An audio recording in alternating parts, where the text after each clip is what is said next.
Have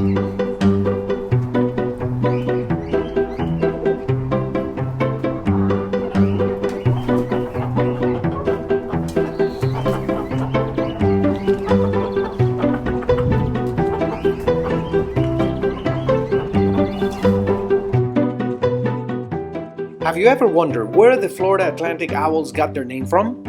FAU's mascot Owlsley is more than an ordinary owl. He's a burrowing owl. Tiny in size but mighty in character, burrowing owls are ground-dwelling birds occupying a vital place in the South Florida ecosystem. Long before FAU was established, the burrowing owl thrived in the open prairies of Florida by making small burrows, protecting them from predators, and securing a safe nesting area. However, times have changed, and habitat destruction caused by unregulated zoning laws has impacted the burrowing owl's ability to flourish. According to Florida Fish and Wildlife, habitat loss has dwindled their estimated numbers across Florida to less than 10,000. As FAU continues to grow, now with 30,000 students, increased human activity and new construction projects pose a great risk to these tiny owls. So, what can we do about this? How can we preserve our beloved school mascot in its home? We asked Dr. Colin Hughes, an avian enthusiast and conservation scientist at Florida Atlantic University, about the plight of the burrowing owl and the potential solutions that could be implemented to restore their numbers and respect their territory. With new controversial construction projects being approved at the FAU Boca Raton campus, Dr. Hughes emphasizes the role wealth, increased rates of student acceptance, and building pressure play in this equation. So one threat to owls is people getting wealthier and wanting their land to look well manicured.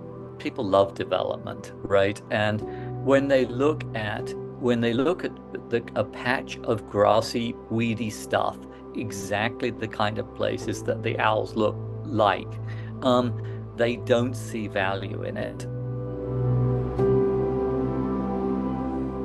Habitat destruction is the number one concern for environmentalists.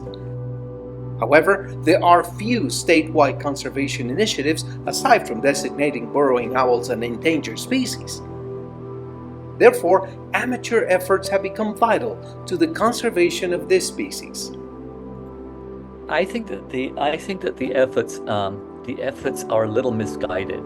There has been research done statewide to try, for example, to figure out how many owls are living out in the real wild. And Florida Fish and Wildlife has funded these efforts to try to get people to go out, find where the owls are located, and count how many there are. That's really the extent. That's been the extent of it. Really not much of an effort at all.